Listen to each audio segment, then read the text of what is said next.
दोस्तों, politics policy and you के दूसरे एपिसोड में आपका स्वागत है। इस एपिसोड में it's a little about policy and a lot about you. दोस्तों, सुशांत सिंह राजपूत के मौत ने पूरे देश को हिला दिया। लुक्स, नाम, पैसा, फीमेल अट्रैक्शन, सब कुछ था उसके पास। फिर सुशांत ने खुदकुशी क्यों की?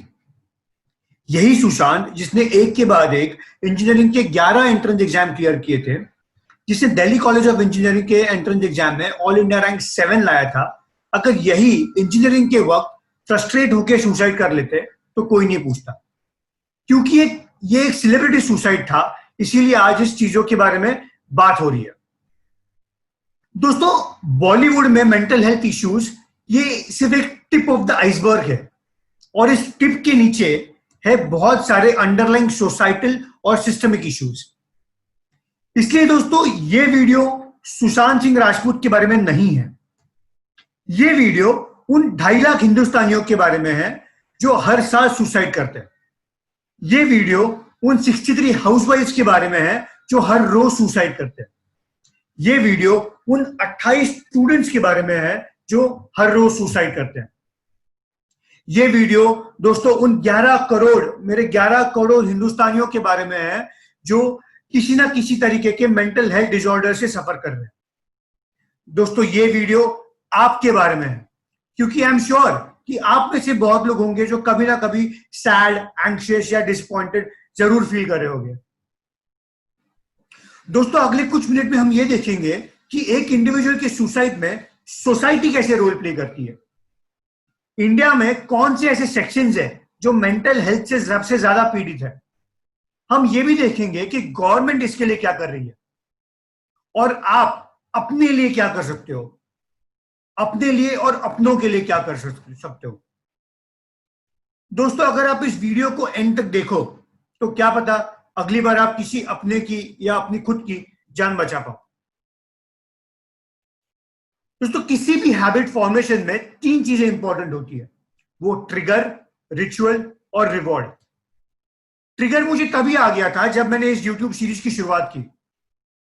सेकेंड वीडियो में कर रहा हूं, इसका मतलब मैं एक रिचुअल क्रिएट करने की कोशिश कर रहा हूं। लेकिन ये रिचुअल कितना क्रिएट होता है, ये डिपेंड करता है आपके सब्सक्रिप्शन रूपी रिवॉर्ड पर। तो दोस्तों, प्लीज इस वीडियो को आगे देखने के पहले मेरे चैनल को सब्सक्राइब जरूर कीजिए, और मेरे रिसर्च को और मेरे टाइम और एफर्ट्स को प्लीज मोटिवेट कीजिए।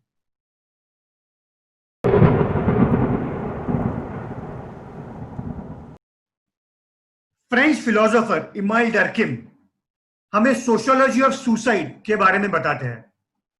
इमाइल ये बोलते हैं कि सुसाइड के पीछे सिर्फ एक इंडिविजुअल एक्ट नहीं होता, उसके लिए सिर्फ एक पर्सनल एक्शन रिस्पॉन्सिबल नहीं है, लेकिन उसके पीछे एक अंडरलाइंग सोसाइटल रीजन।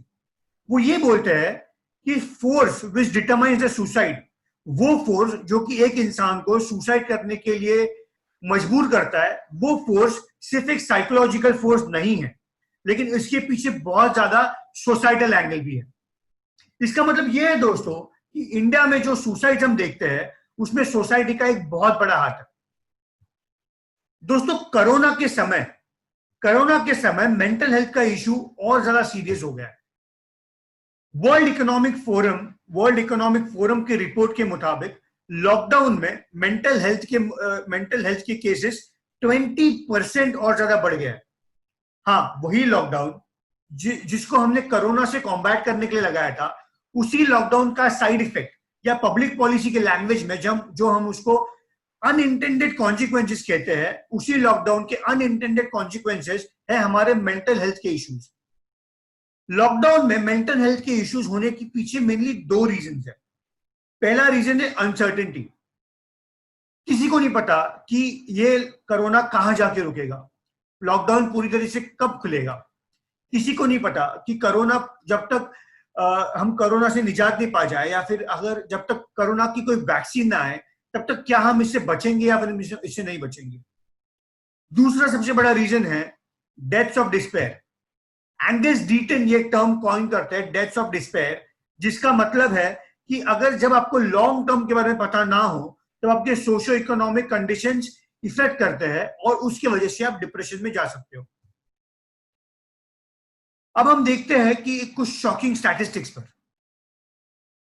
दुनिया में करीब 26 करोड़ 40 लाख लोग, सही सुना आपने, जो दुनिया में करीब 26 करोड़ 40 लाख लोग किसी ना किसी प्रकार के डिप्रेशन का शिकार है।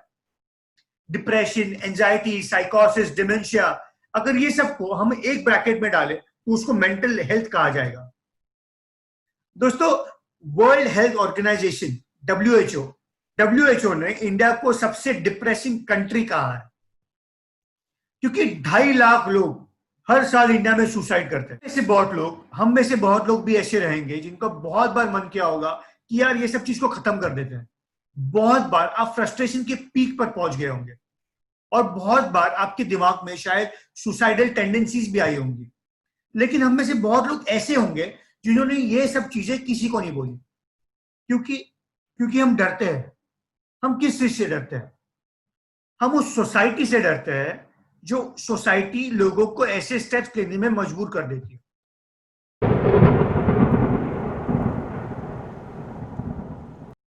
दोस्तों, आज सोसाइटी को यह समझने की जरूरत है कि हर एंग्शियस इंसान डिप्रेस्ड नहीं होता और हर डिप्रेस्ड इंसान पागल नहीं होता।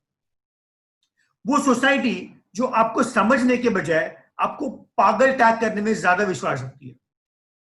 मर्द को दर्द नहीं होता, एडजस्ट करना तो औरतों का काम होता है, इतने परसेंट लाओ वरना तुम पर लालच है, ये कहावतें हमने कॉइन कर दी है और ये सारी चीजें हम अपनी जिंदगी में रोज सुनते हैं और हम इससे नॉर्मलाइज हो गया। इंजीनियर, डॉक्टर, आईएएस ही बनना है, इसके अलावा और कोई करियर ऑप्शन नहीं होता, ये सोसाइटी हमें सिखाती है। सोसाइटी में हायरार्की फिक्स हो गई है। सक्सेस की सीढ़ी सोसाइटी डिफाइन करती है। जो उस सक्सेस की सीढ़ी में जहां होगा उसको उस तरीके से रिस्पेक्ट दिया जाता है। किसको लाइफ में क्या बनना है ये सोसाइटी डिसाइड करेगी। किसको लाइफ में कैसा फील करना है ये भी सोसाइटी डिसाइड करेगी। और अगर इससे तंग आकर कोई बोले कि वो डिप्रेस्ड है तो क्या वो कमजोर है? कमजोर वो नहीं, कमजोर सोसाइटल वैल्यू स्ट्रक्चर है। दोस्तों, इंडिया में मेंटल हेल्थ की अवेयरनेस इतनी कम है कि हर 1 लाख लोगों में सिर्फ 0.3 साइकेट्रिस्ट है और सिर्फ 0.047 साइकोलॉजिस्ट है। हम हमारे जीडीपी में से ऑलरेडी सिर्फ 1.2% पब्लिक हेल्थ के लिए खर्च करते हैं, जो कि गवर्नमेंट का एक्सपेंडिचर है, और उन 1.2% में से हम सिर्फ 0.05% मेंटल हेल्थ के लिए खर्च करते हैं। ये दिखाता है कि हमारी प्रायोरिटीज मेंटल हेल्थ के बारे में नहीं थी कभी भी।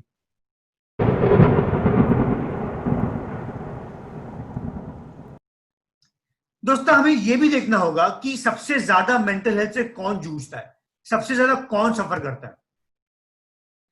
आप आपकी स्क्रीन के ऊपर जो ग्राफ देख रहे हो वो ग्राफ बनाया है प्राइम मिनिस्टर मोदी की इकोनॉमिक एडवाइजर रही शमिका रवि ने, जो कि ब्रुकिंग्स इंडिया की एक्स डायरेक्टर भी रही है।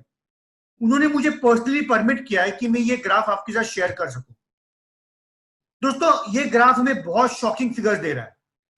बहुत बार हमें ऐसे लगता है कि फार्मर सुसाइड सबसे ज्यादा होगा, लेकिन अगर आप इस ग्राफ को गौर से देखोगे तो आप ये देख सकते हो कि ये शॉकिंग फिगर है कि सबसे ज्यादा सुसाइड इंडिया में करती है इंडिया की हाउसवाइफ्स। जी हाँ दोस्तों, करीब 20% of the total suicide in the country is by the housewife of the India. दोस्तों, 63 हाउसवाइफ इंडिया में रोज सुसाइड करते हैं और दुनिया में जितनी महिलाएं सुसाइड करती है उसमें से 1/3 महिलाएं सिर्फ भारत में सुसाइड करती है। अब इसके पीछे रीजंस क्या है? पब्लिक पॉलिसी स्कॉलर होने के नाते रीजंस ढूंढना मेरा काम है। दोस्तों, बहुत सारे ऐसे डायलॉग्स हैं या बहुत सारे ऐसी कहावतें हैं जो हमारे जिंदगी में बहुत नॉर्मल बन चुकी है, या फिर हम इसको हमारी रोजमर्रा की जिंदगी में बहुत बार सुनते हैं कि डोली में जा रहे हो, अब अर्थी में वापस आना, शादी के बाद ससुराल एक महिला का घर होता है, लड़कियां पराया धन होती है, अरे कुछ गलत कर दो तो हमारा मुंह काला हो जाएगा। ये चीजें जब हम रोज सुनते हैं तो दुख इस बात का होता है दोस्तों कि हमारे सोसाइटी में आज भी फैमिली का मुंह काला हो जाएगा, इसकी चिंता हमें उस लड़की का मुंह अर्थी में बंद हो जाएगा, उससे ज्यादा होती है।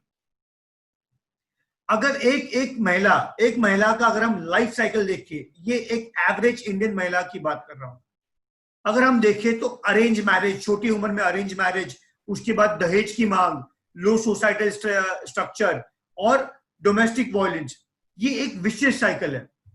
और जब इससे तंग आकर अगर आप वो मायके वालों को भी ये बोले कि मैं इससे तंग आ गई हूं, तो यही कहा जाता है कि बेटा एडजस्ट कर लो। और ये सब विशेष साइकिल से तंग आकर जब वो महिला कुछ कर नहीं पाती, जब उसके लिए कोई रास्ता नहीं बचता कि वो अपनी फीलिंग्स को एक्सप्रेस कर सके, वो अपनी फीलिंग्स को वेंट कर सके, तब ये सुसाइड का एक्सट्रीम स्टेप महिला उठाती है। अच्छा, उस महिला के सुसाइड के बाद तो शायद उस महिला के हस्बैंड को या फिर उस महिला के सास को अबेटमेंट ऑफ सुसाइड के लिए अक्यूज किया जा सकता है। लेकिन उस सोसाइटल स्ट्रक्चर का क्या, जो सोसाइटल स्ट्रक्चर उसी महिला को अबेट कर रहा है सुसाइड करने के लिए।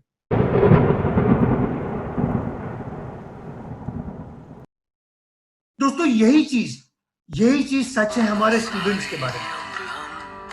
बहुत बार सोसाइटी ने एक हायरार्की सेट करनी है, जैसे आपको क्या बनना है सोसाइटी डिसाइड करेगी। इनोवेशन को तो बचपन में ही क्रश कर दिया जाता है, ये बोल के कि बेटा ये पॉसिबल नहीं है। क्यों?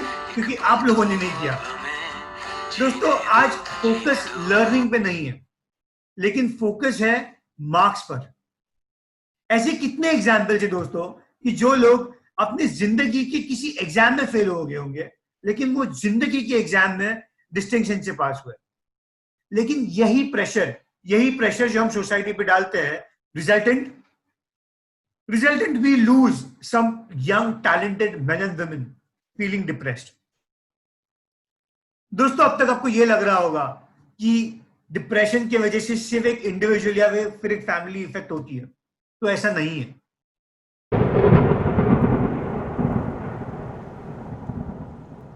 दोस्तों डिप्रेशन की बहुत ज्यादा इकोनॉमिक इंपैक्ट्स हैं, इकोनॉमिक इंपैक्ट्स जो पूरे देश को इफेक्ट करती है। दोस्तों कॉर्पोरेट इंडिया में करीब 42.5% लोग आज डिप्रेशन के शिकार हैं। वर्ल्ड हेल्थ ऑर्गेनाइजेशन WHO के एस्टिमेट्स के अकॉर्डिंग 2012 से 2030 के बीच India is going to lose around $1.03 trillion due to mental health reasons. जी हाँ, $1.03 ट्रिलियन हम लूज करेंगे मेंटल हेल्थ की वजह से। एंड ये हमारे देश के लिए एक बहुत बड़ा इकोनॉमिक लॉस है।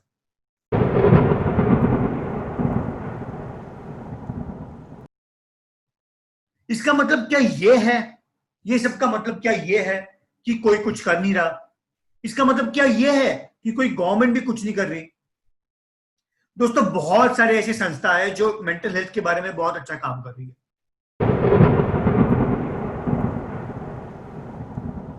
दोस्तों मुझे आपको बताते हुए खुशी हो रही है कि गवर्नमेंट ने 2017 में मेंटल हेल्थ बिल लाया। मेंटल हेल्थ बिल जो कि सारी पार्टियों के सम्मति के साथ मेंटल हेल्थ एक्ट बना। ये मेंटल हेल्थ एक्ट आपको क्या देता है? मेंटल हेल्थ एक्ट आपको देता है right to access to mental health care and treatment. अगर आप बिलो पॉवर्टी लाइन हो तो ये एक्ट बोलता है कि आपको फ्री में मेंटल हेल्थ की ट्रीटमेंट दी जाएगी।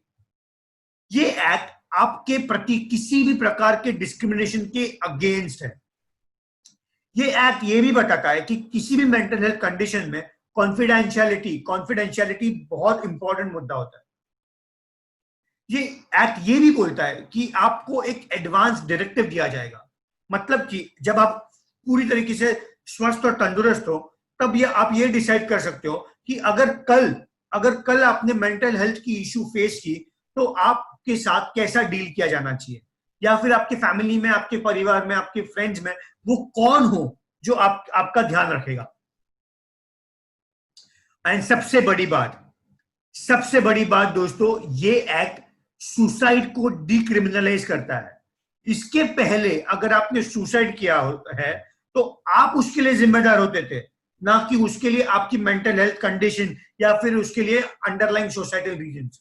लेकिन ये एक्ट अभी सुसाइड को डिक्रिमिनलाइज करता है और आप वो बताता है कि अगर आपने सुसाइड की अटेम्प्ट किया है तो इसके पीछे आपकी मेंटल हेल्थ कंडीशन जिम्मेदार है, जिसके लिए आपको ट्रीटमेंट की जरूरत है।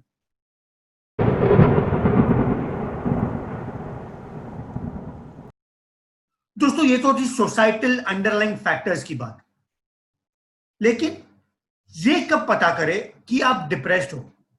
क्योंकि डिप्रेशन के लिए ऐसी कोई एक ब्लड टेस्ट तो है नहीं कि आप पॉजिटिव अगर इसका रिजल्ट आ गया तो आप डिप्रेस्ड हो, और अगर नेगेटिव इसका रिजल्ट आ गया तो आप डिप्रेस्ड नहीं हो। दोस्तों मैंने साइकोलॉजिस्ट शीतल लखानी और साइकोलॉजिस्ट दीक्षा मंचेकर के मदद से एक कुछ थंब रूल्स बनाए, कुछ पैरामीटर्स बनाए जो आपको ये बताएंगे कि आप डिप्रेस्ड हो या आप डिप्रेस्ड नहीं हो। और उसके बाद उनकी मदद से मैं पहुंचा हूं एक 7 स्टेज प्रोसेस पे, एक 7 स्टेज प्रोसेस जो आपको डिप्रेशन से निकालने में आपकी मदद करेगा। दोस्तों डिप्रेशन के बहुत सारे सिम्टम्स होते हैं। अगर आपको सैडनेस है, अगर आप किसी चीज की वजह से दुखी हो, अगर आप किसी चीज की वजह से गिल्टी फील कर रहे हो, अगर आपको किसी चीज की वजह से शर्म आ रही है, आप इरिटेटेड फील कर रहे हो, या फिर आपको थकावट महसूस हो रही है, आपको कुछ करने का मन नहीं कर रहा, आपके पास वो मोटिवेशन नहीं आ रहा कोई चीज करने का, या आपको बस पड़े रहने का मन कर रहा है, आपको मन कर रहा है कि मुझे कुछ नहीं करना, मुझे कुछ करने का मन नहीं है, या आपको इसके वजह से आपका एपेटाइट या आपकी स्लीप इंपैक्ट हो रही है, तो दोस्तों ये कुछ सिम्टम्स हैं। लेकिन अगर ये सिम्टम्स आपको 2 हफ्ते के लिए परसिस्ट करते हैं, अगर आप 2 हफ्ते के लिए सिम्टम्स आपको मिले, तो इसका मतलब है कि समथिंग इज रॉन्ग।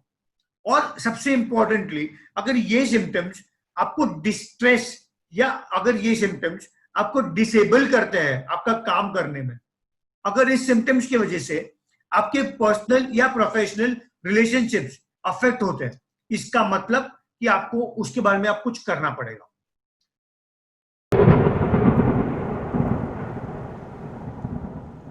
तो दोस्तों अब हम देखेंगे कि 7 स्टेप प्रोसेस क्या है, कैसे जब आपको पता चले कि ये सिम्टम्स अगर 2 वीक के लिए परसिस्ट कर रहे हैं तो आप उसके लिए क्या करो। स्टेप नंबर 1, रिंग अ बेल। रिंग अ बेल मतलब अगर आपको पता चले कि 2 हफ्ते के लिए सिम्टम्स परसिस्ट कर रहे हैं तो आपके दिमाग में घंटी बजनी चाहिए कि there is something wrong with you. Step number 2, except that it's okay to not be okay. ये चीजें हर इंसान की जिंदगी में आती है, एंड इट्स ओके अगर आपको ठीक नहीं लग रहा। Step number 3, understand what is the reason. ये चीजों की जड़ तक जाओ कि आपको जो मेंटल हेल्थ कंडीशन लग रही है उसके पीछे एग्जैक्टली अंडरलाइन रीजन क्या है, और उस रीजन को एड्रेस करने की कोशिश करो। Step number 4, break the routine, break the monotony. अगर आपको लग रहा है कि आपका रूटीन है जो आपको मेंटल हेल्थ कंडीशन में, आपको डिप्रेशन में डाल रहा है, तो उस रूटीन को तोड़िए।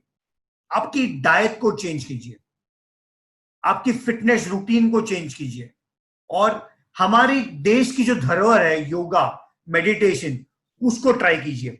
It will definitely help you. और कुछ सेल्फ हेल्प बुक्स भी आप पढ़ सकते हो, वो चीजें करिए जो आपको करने में मजा आता है। और ट्राई कीजिए कि आपकी मॉर्निंग अच्छी हो। आज का दिन बुरा गया ओके, लेकिन आप कल के दिन में आपकी मॉर्निंग रूटीन पे फोकस कीजिए। दोस्तों ये मैं अपने पर्सनल एक्सपीरियंस से भी बता रहा हूं कि जब भी आप अपनी मॉर्निंग रूटीन्स को चेंज करते हो तब आपका दिन कंप्लीटली चेंज हो जाता है। बहुत सारे ऐसे हार्मोन्स हैं जो कि ट्रिगर होते हैं, जिसकी वजह से आप और एंथुसियास्टिक फील करते हो। Step number 5, let's talk. इसका मतलब यह है कि अगर आपको ये सब चीजें करके भी, अगर पहली 4 स्टेप्स करके भी आपको ठीक नहीं लग रहा, फिर आपको किसी से बात करने की जरूरत है। आप आपके परिवार में कोई हो जिसको आप ट्रस्ट करते हो, या फिर आपका कोई दोस्त हो जिसके ऊपर आप ट्रस्ट करते हो, तो उससे बात कीजिए और उसके इनपुट्स लीजिए कि आपकी व्हाट इज रॉन्ग, और आप उससे निजात कैसे पा सकते हो। Step number 6 is contact a mental health professional. Mental health की प्रोफेशनल की हेल्प लेने में कोई बुराई नहीं।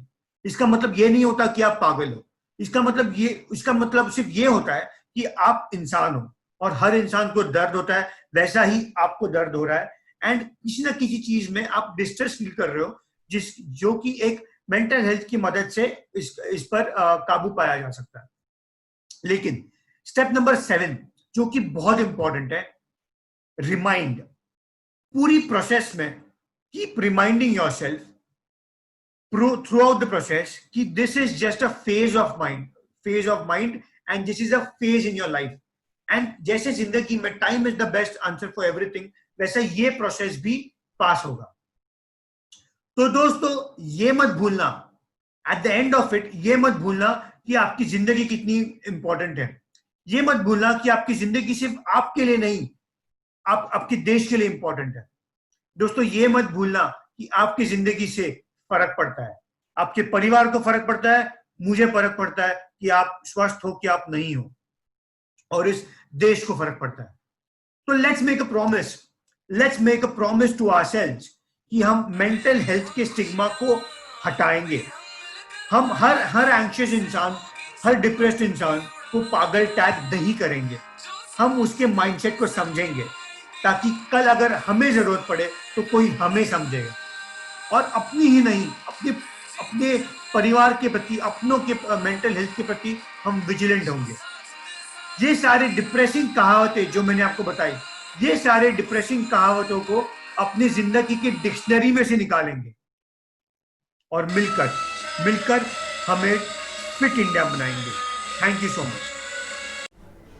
दोस्तों किसी भी इंसान को काम करने के लिए इंसेंटिव्स बहुत जरूरी होते हैं। तो इमेजिन आपका एक बटन दबाना, एक सब्सक्रिप्शन का बटन दबाना किसी को मोटिवेट कर रहा है कि आपके लिए रिसर्च करे और आपके लिए ऑसम वीडियोस बनाए। तो please do subscribe to this channel. और ये टॉपिक जो हमने कवर किया है बहुत इंपॉर्टेंट टॉपिक है, बहुत कम लोग इसके बारे में बात कर रहे हैं। तो अगर आपको लगता है कि आपके साथ साथ भी दूसरे लोगों को ये टॉपिक के बारे में देखना चाहिए, इस टॉपिक को सुनना चाहिए, तो please do share this video. Thank you very much guys, have a nice day.